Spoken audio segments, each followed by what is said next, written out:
If I didn't know better, I'd say it's day 186 of a screenwriter's journey. Today is March 12th. I am commenting on my January 30th writing. So there we go, right about 6 weeks. And I'm on page 64. And they have loaded up the truck and moved. No, they have loaded up the back of the Jeep with some goodies, and they are good to go, as Hogan asks actually. So one thing I'm thinking of here is the case of when you set something up, you set up audience expectations, as in they're loading up their trunk or the back of the Jeep with some firepower and these bulletproof vests.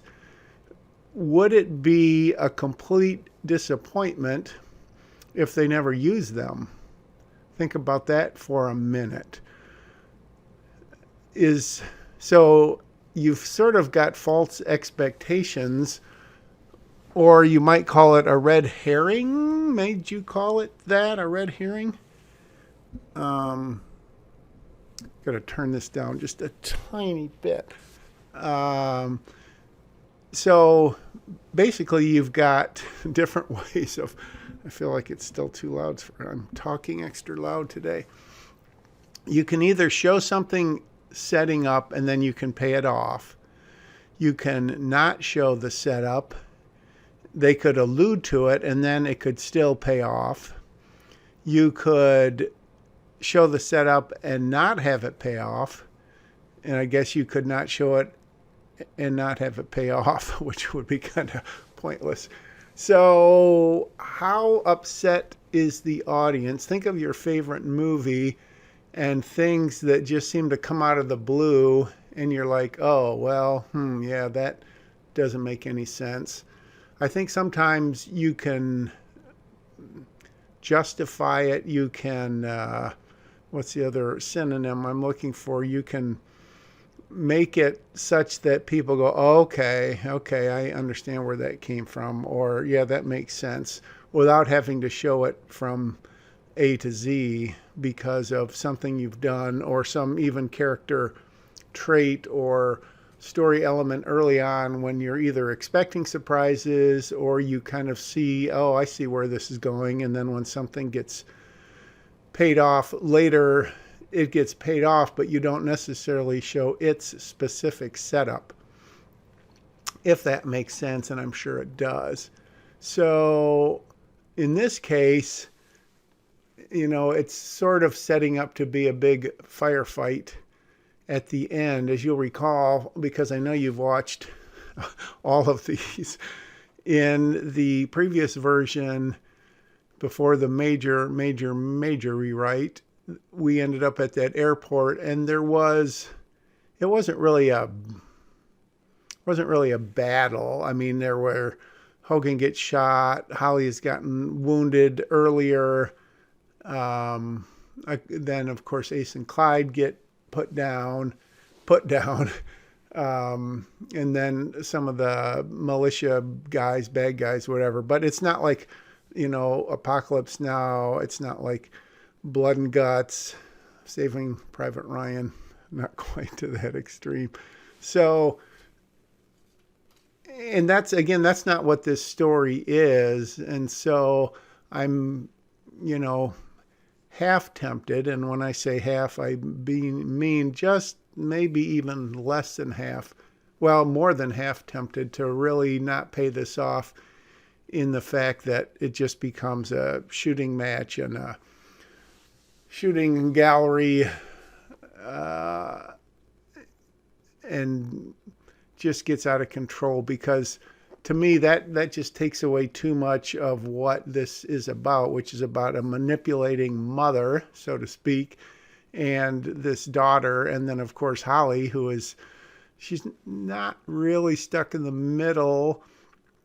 She is wanting to prove to kind of herself that she did the right thing all of these years, being in Lexi's life, but not being a huge part of it, kind of a medium part of it, but always being there for her.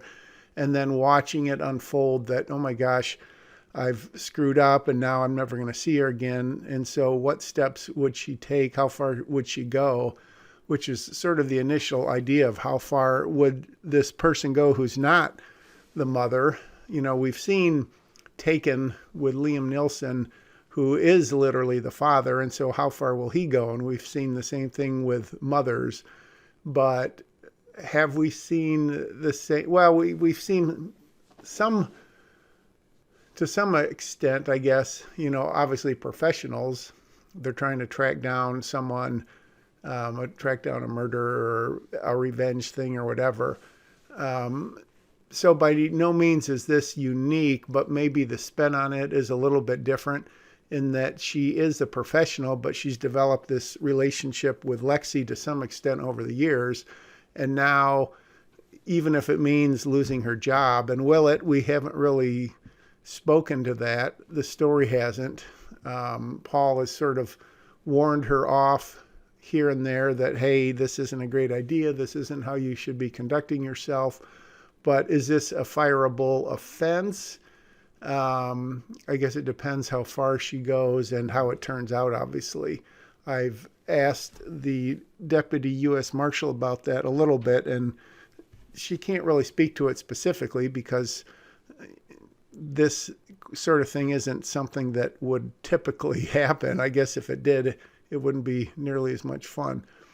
So those are kind of some of the thoughts that are going through my mind in terms of specifically the firepower and what gets paid off. And if it doesn't, are people going to be upset that they saw, depending on the demographic, some may be upset and some may be relieved.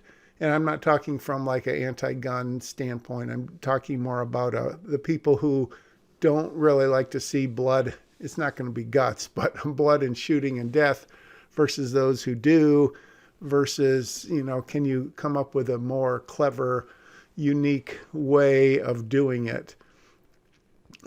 So that's really what I've been thinking a lot about, and just seeing this really brings that to light. So we jump ahead. Now I'm looking at the script again, and we are seeing Lexi and Jake for the first time in, I forgot how many pages, but it's been, so, how many screen minutes? How many screen minutes can you go without seeing a major person and then come back to them? I think it's been, I'd have to look, but 10 to 12 pages. Think of everything that's happened since they got, well, that's probably about right. You certainly, not that it hasn't been done, but going 20, 30 minutes without seeing someone and then coming back to them, that gets a little bit dicey. But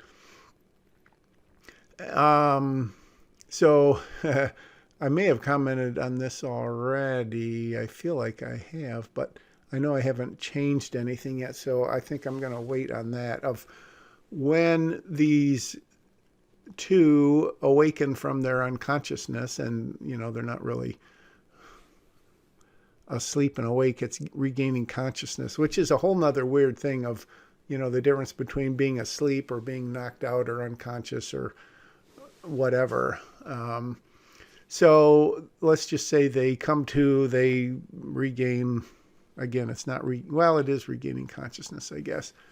And although I guess I have to look again, if you get chloroformed and you're out, is that the same thing as getting like punched and you just like go down in a heap and when you come to? I don't know. Anyways, that's the state.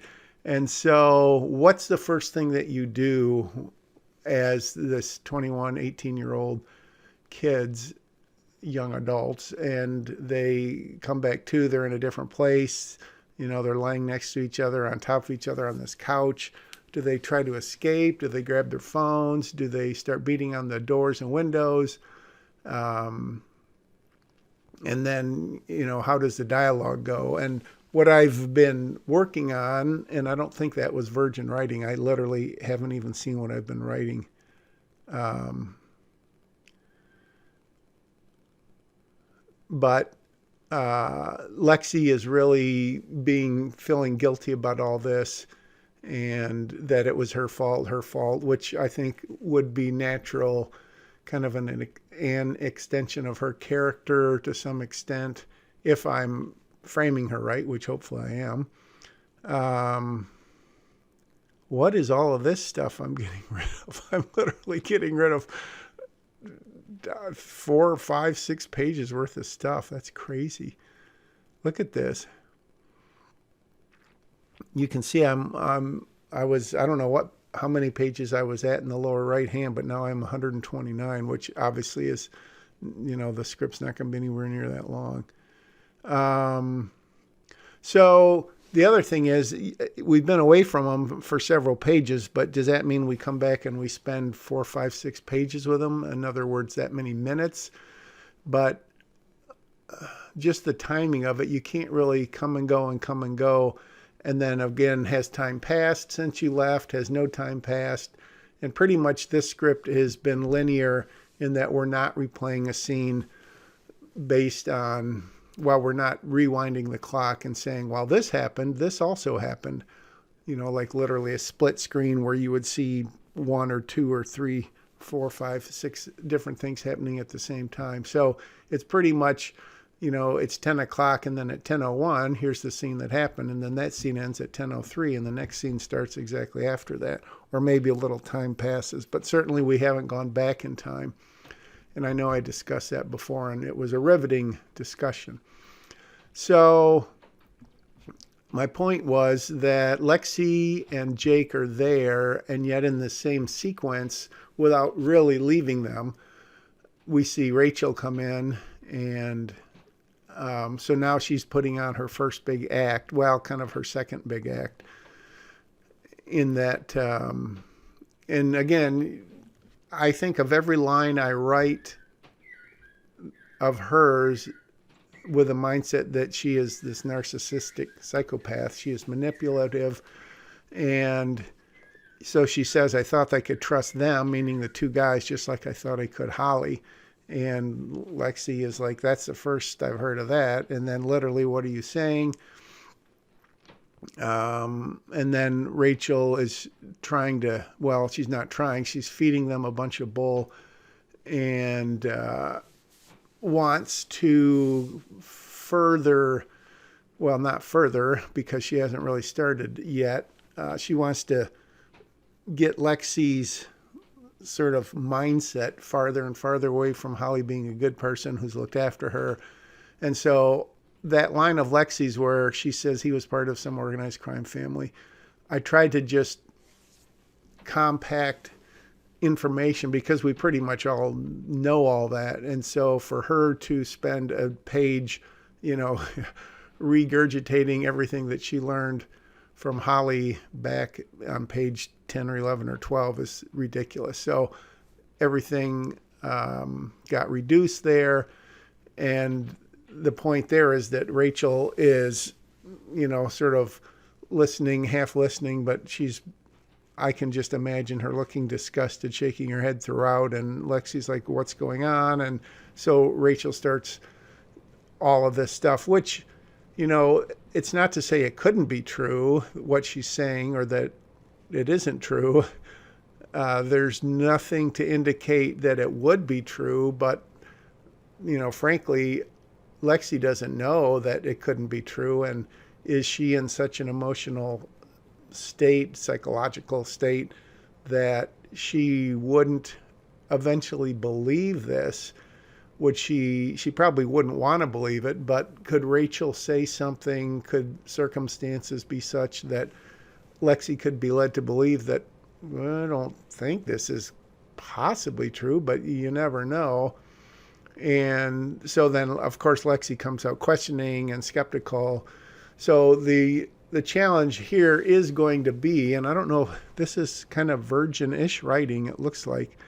The question is going to be how long two things. You've got screen time, and then you've got real life time. Real life time. So how long would it take Rachel to make enough arguments and suggestions that Lexi could begin doubting what's really going on? How long would that take in real life, and how long can we afford to spend on it in the script? Those are some excellent questions, and they're going to have to be addressed tomorrow, because today, this journey is over for now.